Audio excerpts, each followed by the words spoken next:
जब इनकलाब और तक़सीम की आंधी ने उर्दू की किताब को भारत में वरक वरक बिखरा दिया और पाकिस्तान के दफ्तर की ज़बान बना डाला, तो गज़ल भारत की बेइल्तिफ़ाती और पाकिस्तान की आईनी मोहब्बत से बड़ी हद तक महफूज रहकर घरों, बाज़ारों, मेलों, ठेलों, खेल तमाशों, फिल्मों और मौसीकी की महफिलों के रास्ते अपना सफ़र तय करती रही। यह गज़ल थी जिसने दोनों मुल्कों में उर्दू ज़बान को बचा लिया। गज़ल चांदनी की उंगलियों से फूल की पत्तियों पर शबनम की कहानियाँ लिखने का फ़न है, और ये धूप की आग बनकर पत्थरों पर वक्त की दास्तान लिखती रहती है। गज़ल में कोई लफ्ज़ गज़ल का वक़ार पाए बगैर शामिल नहीं हो सका। आजकल हिंदुस्तान में अरबी, फारसी के वही लफ्ज़ चलन बाहर हो रहे हैं जो हमारे नए मिजाज का साथ नहीं दे सके, और उसकी जगह दूसरी ज़बानों के अल्फाज उर्दू बन रहे हैं। जी हाँ दोस्तों, ये बात बशीर बद्र साहब कल्चर एक्सा, जो उनका समग्र संकलन है जिसमें उसकी भूमिका में इस हिस्से को संकलित किया गया है, उसमें ये बात कहते हैं। आज मैं लक्ष्मण प्रसाद गुप्ता आप सभी के समक्ष जिस शायर को लेकर के आया हूँ, आप समझ गए होंगे कि मैं बशीर बद्र साहब की बात कर रहा हूँ। बशीर बद्र साहब हिंदुस्तान के एक ऐसे शायर जिन्हें बहुत अदब के साथ याद किया जाता है। आप में शायद ही कोई ऐसा होगा जो उनके अशार न जानता हो, जो उनकी गज़लों से न गुजरा हो, जिन्होंने उनके अशार न सुने हों। बहुत मशहूर और मकबूल नाम पूरी के पूरे इस हिंदुस्तान में और पूरी दुनिया में बशीर बद्र साहब का है। अब जबकि उनकी ज़ुबान खामोश हो गई है, अब जबकि उन्हें अपने ही शेर याद नहीं आते, अब जबकि बहुत कोशिश करने के बाद कोई शेर याद आता है, तो ऐसे समय में हम बशीर बद्र साहब के अशार के बारे में बातचीत कर रहे हैं, बशीर बद्र साहब को याद कर रहे हैं, और देखिए कि किस तरह से पिछले 60-70 सालों का जो सफ़र रहा है, पिछले 50 सालों की शायरी में बशीर बद्र साहब का जो योगदान रहा है, ख़ास तौर से उस ढंग से देखा जाना चाहिए जिस ढंग से आप समझिए कि भाषा को लेकर के और गज़ल जैसी विधा को लेकर के जो लोकप्रियता मिली, उस लोकप्रियता में बशीर बद्र साहब का भी बड़ा हाथ है। ये बात दिगर है कि जिन दिनों बशीर साहब को मुशायरे में जाने का शौक़ हुआ, उन्होंने मन बनाया, कहते हैं कि वो वसीम बरेलवी साहब ने वो अवसर उपलब्ध कराया और उन्हें मुशायरे में लेकर के गए। हालांकि उन्हें सफलता नहीं मिली और उनके कलाम बहुत पसंद नहीं किए गए। एक दो बार इसी तरह से हुआ और बार बार ये लगता था कि शायद वो मुशायरों के लिए बने ही नहीं हैं। लेकिन 2-3 बार के बाद एक ऐसा मुशायरा भी उन्हें मिला जिस मुशायरे में उन्होंने अपने कलाम से जो छाप छोड़ी कि फिर उसके बाद कभी पीछे मुड़ करके नहीं देखा। ये बशीर बद्र साहब है। वो किसी ने कहा है ना गज़ल के बारे में कि दिल में हो दर्द का तूफान तो गज़ल होती है, कोई मुश्किल न हो आसान तो गज़ल होती है, अश्क गम लब पे ठहर जाए तो नगमा बन जाए, घुट के रह जाए जो अरमा तो गज़ल होती है। ये बात आप शिद्दत के साथ महसूस कर सकते हैं बशीर बद्र साहब की गज़ल में।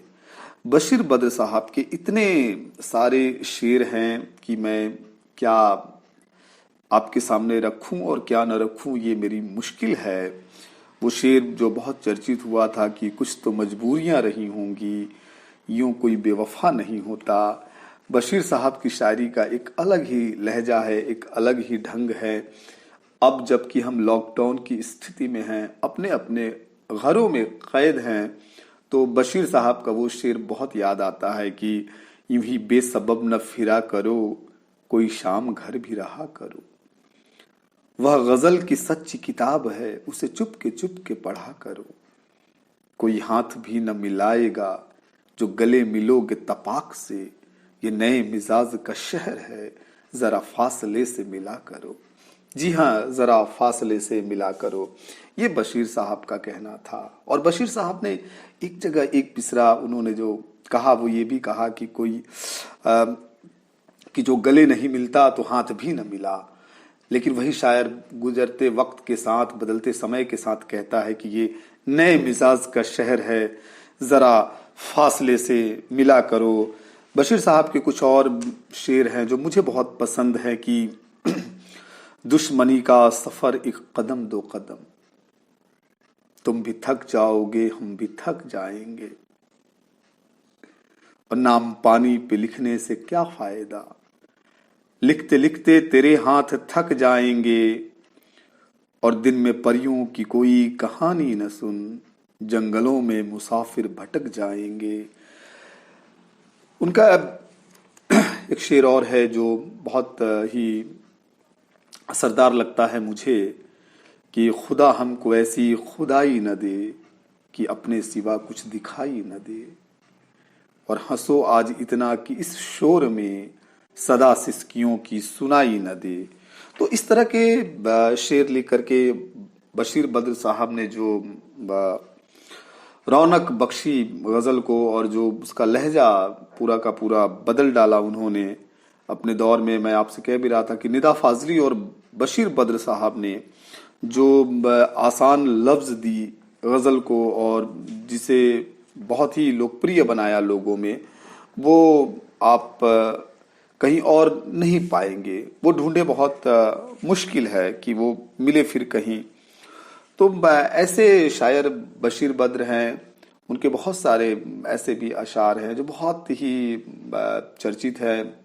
मेरी गुजारिश फिर आपसे होगी कि आप बशीर बद्र साहब की गजलों से गुजरे, उसे देखें और फिर देख करके खुद ही महसूस करें कि हिंदुस्तान की जो 50-60 सालों की ये यात्रा रही है, और खास तौर से उसमें गजल का जो विकास रहा है और भाषा का जो विकास रहा है।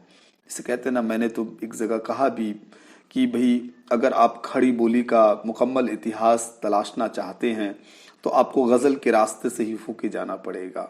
देखना पड़ेगा कि खड़ी बोली 20वीं 19वीं शताब्दी में जिस ढंग से मिलती है, उसके पीछे गजल कितनी बड़ी भूमिका अदा करती है।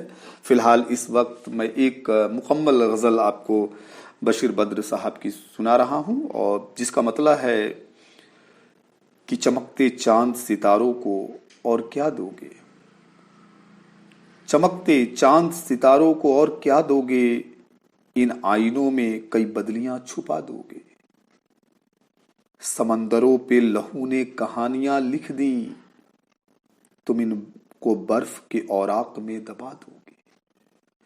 कि समंदरों पे लहू ने कहानियां लिख दी, तुम इनको बर्फ के औराक में दबा दोगे, उदासियों में मुझे रात भर जलाओगे, उदासियों में मुझे रात भर जलाओगे, मसरतों में सरे शाम ही बुझा दोगे, मैं रात रोक लूं इतनी मेरी बिसात नहीं, मैं रात रोक लूं इतनी मेरी बिसात नहीं, सुनहरी पटरियां रस्तों पे तुम बिछा दोगे, बरस पड़ेंगे भूरे बादलों के तैयारे उड़ने वाले, बरस पड़ेंगे भूरे बादलों के तैयारे, कोई सितारा अगर फूल में छुपा दोगे, तमाम रात ये स्टेशनों पे भटकेंगे, तमाम रात ये स्टेशनों पे भटकेंगे, हरे दरख्तों के पंछी अगर उड़ा दोगे, किसे खबर थी दरख्तों पे साया करने को, किसे खबर थी दरख्तों पे साया करने को, गुलों की रंग भरी छतरियां लगा दोगे, गुलाबी झील में नीले सितारे तैरेंगे, गुलाबी झील में नीले सितारे तैरेंगे, अगर बदन की सभी बत्तियां बुझा दोगे, तुम्हारी बस्तियां पानी में डूब जाएंगी, कि तुम्हारी बस्तियां पानी में डूब जाएंगी, समंदरों की अगर तिश्नगी बढ़ा दोगे, समंदरों की अगर तिश्नगी बढ़ा दोगे, चमकते चांद सितारों को और क्या दोगे, इन आईनों में कई बदलियां छुपा दोगे। जी हाँ, बशीर साहब की ये गजल और इसका वो मिसरा की समंदरों की अगर तिश्नगी बढ़ा दोगे तो ये तुम्हारी सारी की सारी बस्तियां पानी में डुबा देंगे। और ये सच है कि जिस तरह से हमारे सामने जो दौर अ, बीत रहा है, जो दिन प्रतिदिन घटित हो रहा है और गुजर रहा है, जिसके हम साक्षी हैं। हमने कभी, जिसे कहते हैं ना कि सपने में भी देखना, सपने में भी देखा नहीं था, ये सोचा नहीं था कि एक ऐसा भी दिन आएगा जब हम अपनी अपनी दीवारों के बीच में कैद होंगे और जिन्हें अरसे से हम कैद करते आ रहे हैं वो एकदम उन्मुक्त गगन में होंगे, बिल्कुल उड़ रहे होंगे, स्वच्छंद विचरण कर रहे होंगे और उसका, इस पूरी सृष्टि का आनंद ले रहे होंगे। बहरहाल आनंद का यह दौर फिर लौटेगा। ना उम्मीदी में जीना नहीं चाहिए, उम्मीद बचा के रखनी चाहिए। और हम विश्वास करते हैं कि फिर एक बार हम बाहों में बाहें डाल करके इस जीवन का, इस प्रकृति का आनंद लेंगे, अपनों के साथ अटखेलियां करेंगे, मस्ती करेंगे और फिर से अपनी जिम्मेदारियों के साथ पटरी पर वापस लौटेंगे। आप सुन रहे थे बशीर बद्र साहब की गज़ल। मैं लक्ष्मण प्रसाद गुप्ता और इसी के साथ आपका आभार, बहुत बहुत धन्यवाद। मिलते हैं फिर अगले दिन एक और नए गज़लकार के साथ।